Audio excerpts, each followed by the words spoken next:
What's up everyone, welcome back to the channel.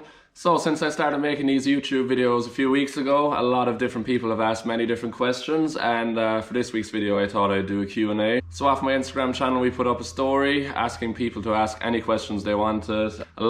So many different questions from a lot of different people, so I picked some of my favourite ones and we'll get stuck straight into it. What was your first car when you passed your driving test?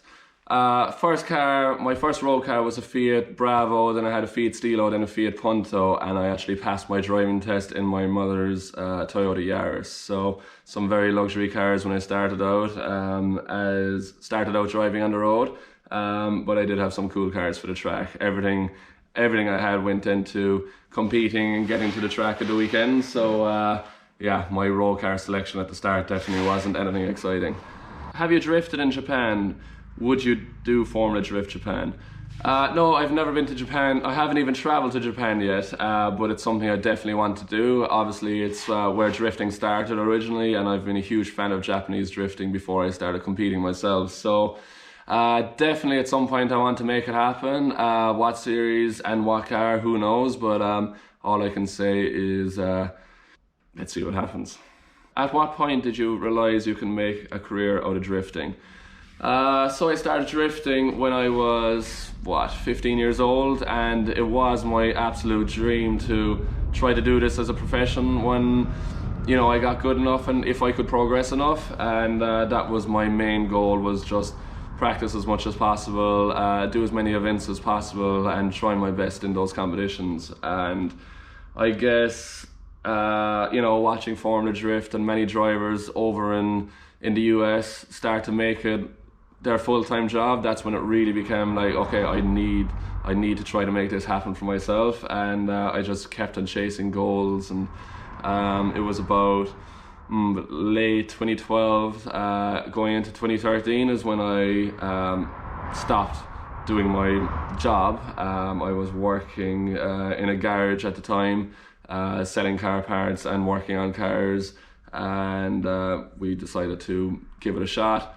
I left that job and then spent from 2013 until now giving drifting my absolute everything, and I've been very fortunate and lucky to have the support from fans, sponsors, family and friends to make the dream become a reality. You drive both Euro and Jap platforms, which do you prefer? So yeah, we obviously have the Eurofighter BMW, my original Mazda RX-7 here, and my Falcon Tires S14 with the S15 behind it. So obviously I actually started off with a Ford Sierra 2-litre twin cam, then we moved to an S14, and to be honest, the Japanese platforms are brilliant out of the box for drifting. Even if you drive a standard S13, 14 or 15, you can make them drift really easily without any modifications, and then with small modifications you can make them into a very capable drift car quite fast. The BMW on the other hand is quite a bit more difficult. It's a bigger car, heavier car, it's more modern, and I guess it's newer to the drifting world, so there isn't as many developed parts for the car available, which makes it more difficult to get it on track and get it working as fast as you can make an S chassis or something similar work. So I have both options available, which is great, but personally I love the challenge of making something that's quite unique and different, getting that competitive, but it's really enjoyable to jump in an S chassis and just, get onto any track at any time, and you can get the car working on any track so easily. How tall are you, James? I am 6'6", so like around 2 meters tall. Quite tall, definitely tall for drifting. Mazda RX-7, any Mazda RX-7 owners would know how limited the space is inside the car, so the seat on that car is literally touching the floor and is back as far as it can possibly go. How did you find your first sponsors, or how they found you? How to find sponsors? Good question. So I think it was I started drifting in 2006. That's when we got my first S chassis. I had the Ford Sierra for a small time before that, mainly for practicing and some novice events.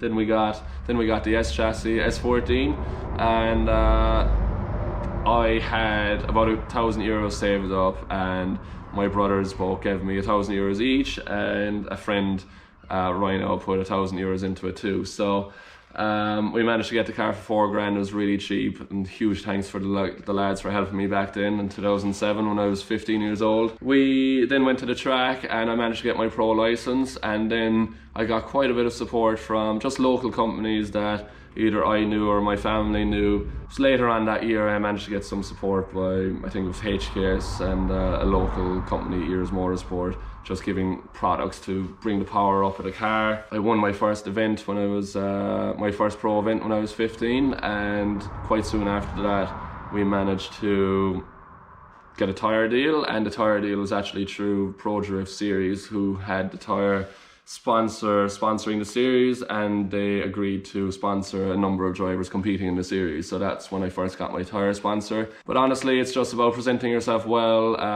doing the best job you can at the track. Try to give something back to the people that are supporting you, to show them that they're, you know, getting their values worth. What has been your favourite memory since you started drifting till now? My favourite memory, of so many good memories over the years, it's hard to pick just one, but to be honest, I think the dream myself and Peter managed to turn into a reality of building 2 S15s in Europe and sending them off to Long Beach, California for the first round of Formula Drift in 2017. I'll never forget the moment. Myself and Peter, we were the 2 first cars to pull out for the first official practice. We were both sitting at the start line before anyone took off in 2017, and the 2 of us were chatting to each other saying, man, this is crazy. Are we really about to do this? And it was just really hard to believe. And you know, we managed to qualify second and win that event, and that just blew my mind, and I think it will forever be my favourite memory.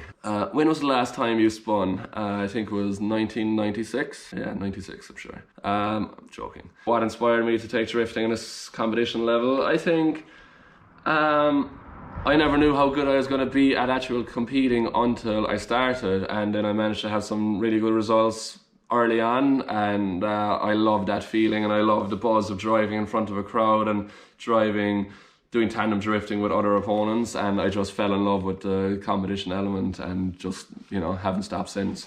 Do you ever get nervous during competition?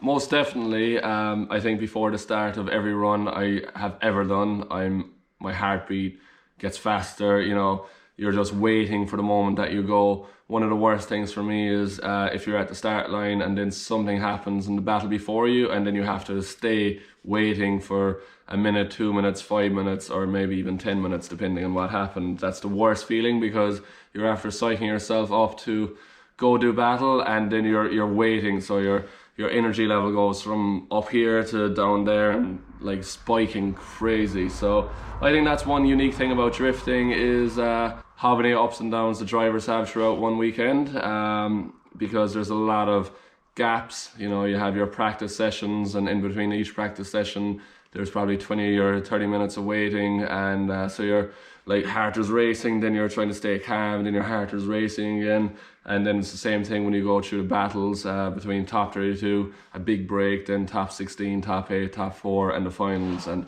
after every event you're absolutely exhausted, but I still get nervous, but as soon as you leave the start line, everything goes and you just get into your zone and push as hard as you can.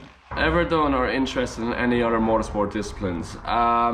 So drifting has been my main thing so far. I had a little bit of fun for a small event in rallycross in Ireland with front wheel drive Fiestas, and managed to win all my heats and come second in the final. Missed the gear shift in the final.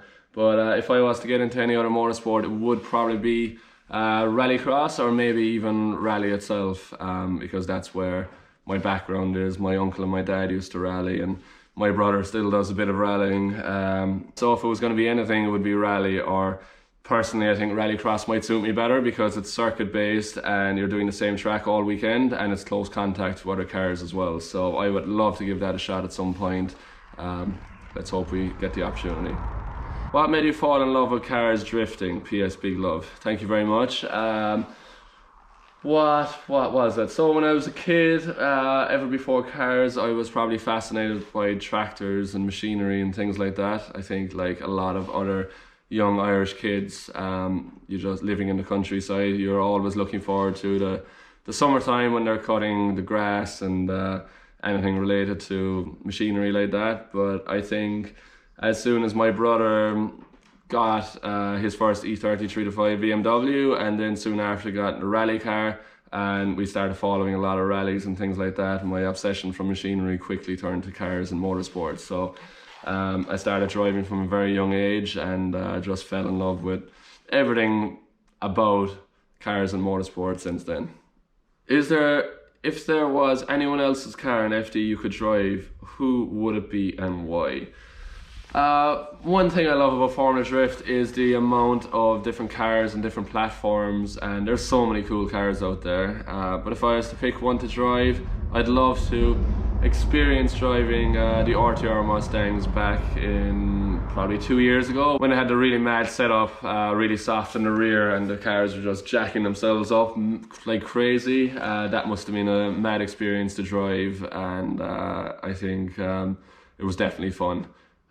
So I would love to experience driving those cars, and they are some of the fastest cars I've ever experienced in a straight line leading up to the first turn. So I'd love to see and experience what one of those cars would be like, but they definitely look quite wild. Where can I put some James Dean stuff in my wardrobe? This year we launched a new 130 merchandise. You can check it out on our online store, 130.shop. You'll see a link in the description below, and thank you for everyone that has supported so far, and I can't wait till we get back on track and hopefully see a lot of people representing the brand, and support is massively appreciated. So yeah, that's it for this week. Thank you guys very much for the support, and we'll see you again next week. Cheers.